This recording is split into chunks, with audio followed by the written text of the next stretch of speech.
Almost half of the winter wheat in Kansas, the country's leading winter wheat producer, is rated as poor or very poor. And nearly 3/4 of the crop in Oklahoma, normally the nation's second or third biggest producer, is rated in those worst two categories. Compared to the national average, Nebraska's winter wheat crop is on the better half of the curve. The top 18 winter wheat growing states feature a crop rated 31% good or excellent. Nebraska's, on the other hand, is 15 points better in those two categories. On a windy Tuesday morning, we talked with UNL Extension plant pathologist Stephen Wegulo to get an update on the condition and potential disease issues in Nebraska's winter wheat.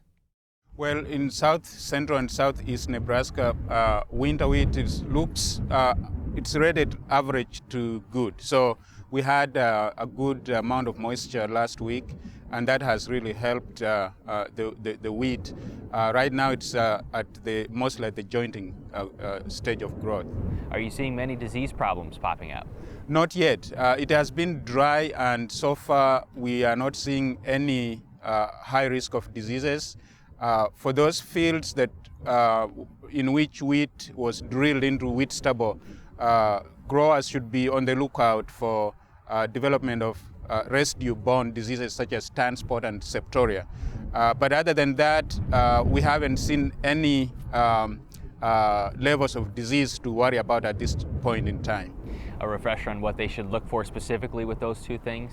Yes, if you have planted wheat into wheat stubble, then the risk of tan spot, which is a foliar leaf spot, is high, especially if we get moisture. And so you look on the foliage and you look for leaf spots. They will be brown and surrounded with a yellow halo. And when you see those, you need to be on the lookout. And if we have moisture, the risk for development is high, and you have to be prepared to take a precautionary measure. We usually recommend applying a fungicide to protect the flag leaf. And the way the weather is right now, it's quite dry, so we don't expect these diseases to really take off like they do during wet seasons. Is there a strong presence of rust to the south in bigger growing wheat states?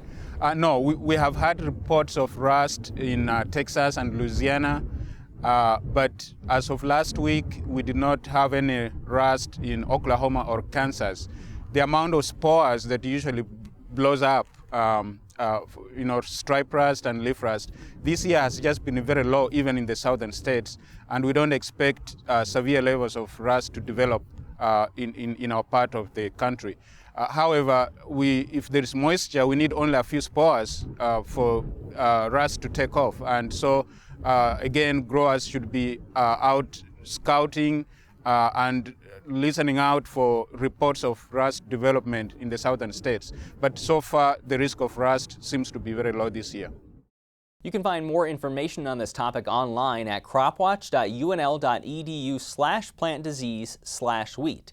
The site includes detailed information on identification and management of 9 Nebraska wheat diseases.